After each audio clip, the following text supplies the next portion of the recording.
Dear students, as in the last video, we have seen how to synthesize benzene on a laboratory scale.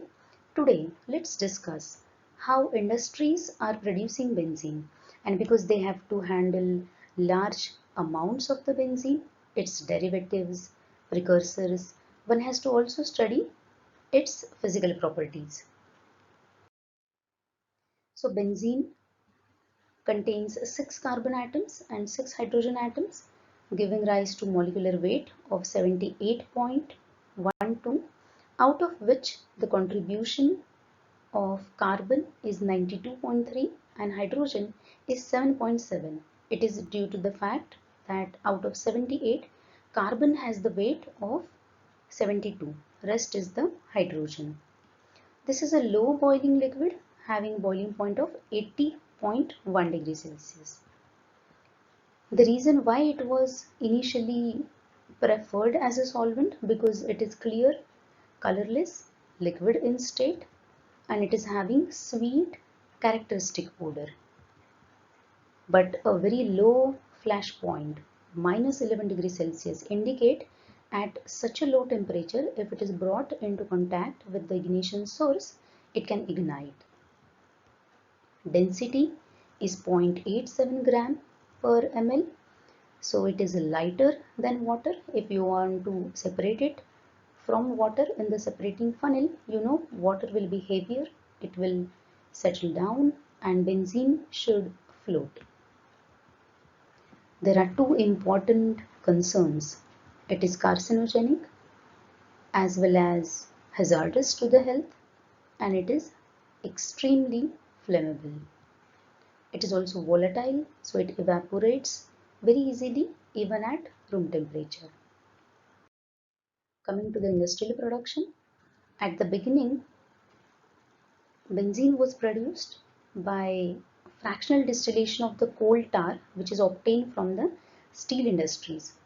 But now this method is considered as obsolete, and because the proportions of benzene obtained are also very less, which are not able to meet the requirements of the demand, as the applications are everywhere and there is imbalance between available sources and expected demand.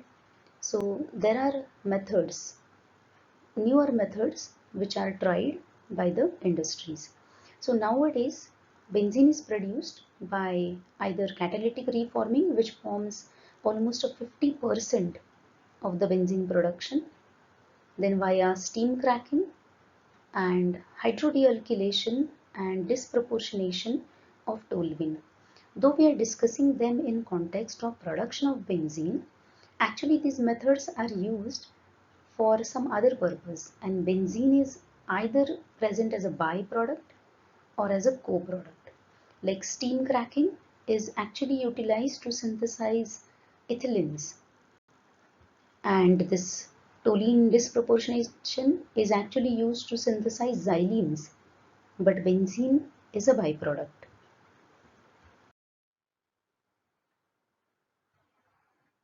So in fractional distillation method of the coal tar, initially let us see how coal tar is obtained. When coal is burnt, it forms a solid residue as well as vapors. These vapors either can release the gas and the condensate. Now this condensate consists of two parts, out of which coal tar is the black viscous liquid obtained, and then there is aqueous ammonia. Benzene is present in this coal tar fraction. So if we carry out fractional distillation of coal tar, there are different fractions obtained based upon the temperatures like light oil, middle oil, heavy oil, anthracene oil, and a lot of carbon still remain as a residue. Benzene along with toluene and xylene. This trio is called as BTX. They comprise of the light oil fraction, though the proportion is very less. Still, it was the oldest method of production of benzene. This fraction is obtained up to 170 degrees Celsius because these all have lower boiling points. This light oil fraction majorly contains this BTX along with some basic substances like pyridine and some acidic substances like phenol, cresol. So initially this light oil fraction is pre-treated with the acid to remove the base. So pyridine is removed. Later on it is neutralized and treated with NaOH to remove acidic substances. Still, benzene is present along with toluene and xylene. There are differences in their boiling points, so they can be distinguished or they can be separated by distillation.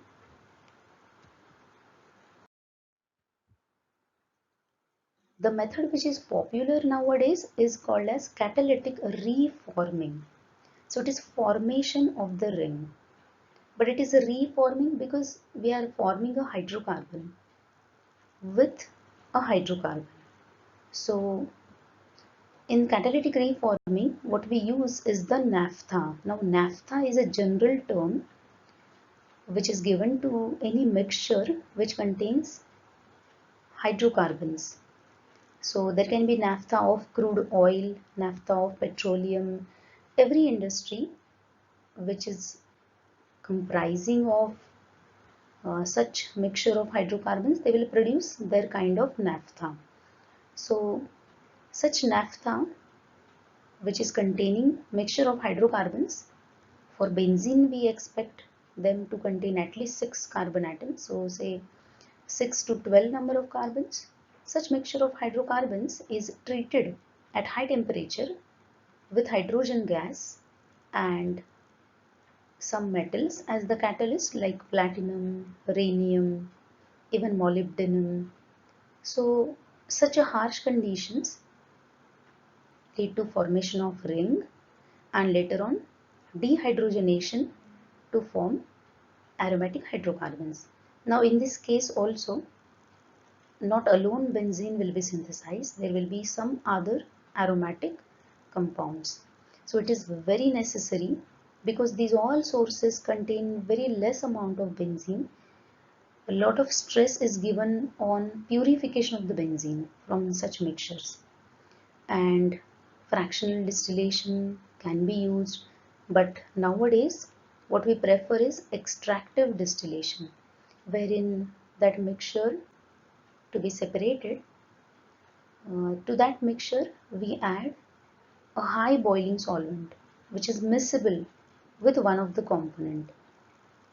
So a third component is added which does not form the isotropic mixture, but it will interact differently with the two substances which you want to separate. So such extractive distillation can be used, or in some cases azeotropic distillation is used. Then liquid extraction, solid adsorption using molecular sieves can also be done as a downstream processing to purify benzene. So here we are forming benzene from N-hexane.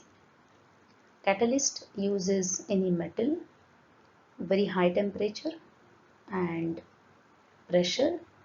So initially there is cyclization, and in the same reaction conditions there will be loss of 3 pairs of hydrogen to give us benzene. Similarly, if we have heptane, it gives toluene. Initial step is cyclization, and next step, removal of hydrogen, is aromatization.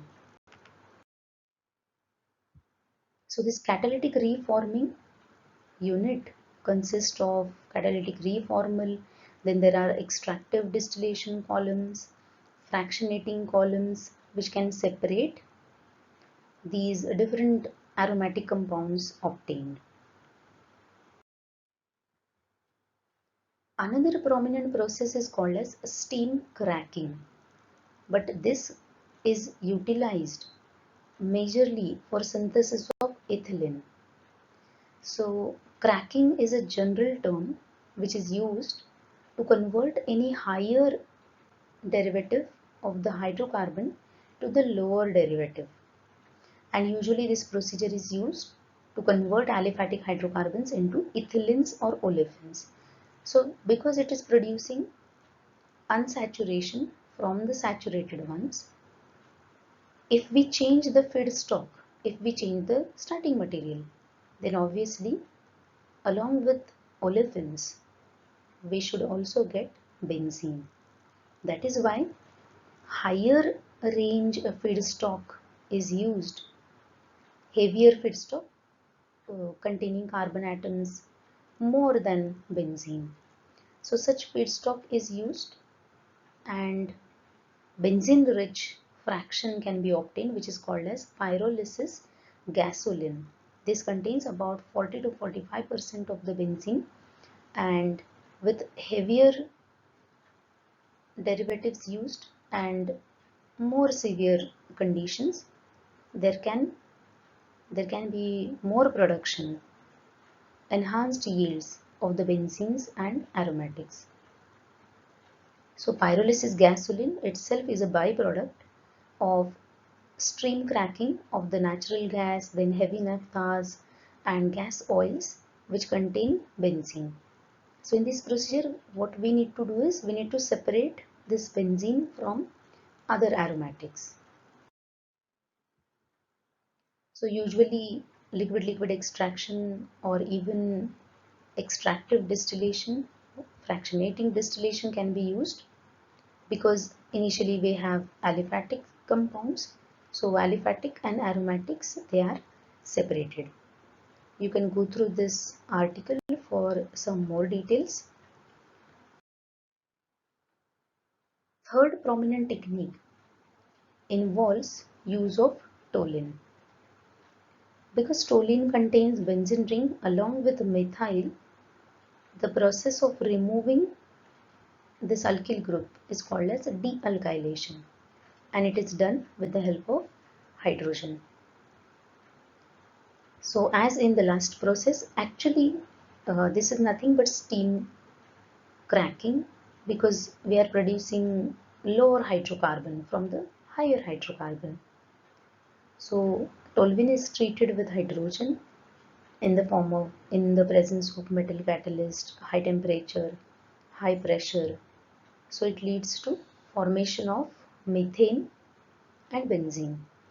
Either catalytic or thermal can give you good yields of the benzene, but because of this extreme conditions, it is also possible that benzene will combine with another benzene molecule to form biphenyl compounds.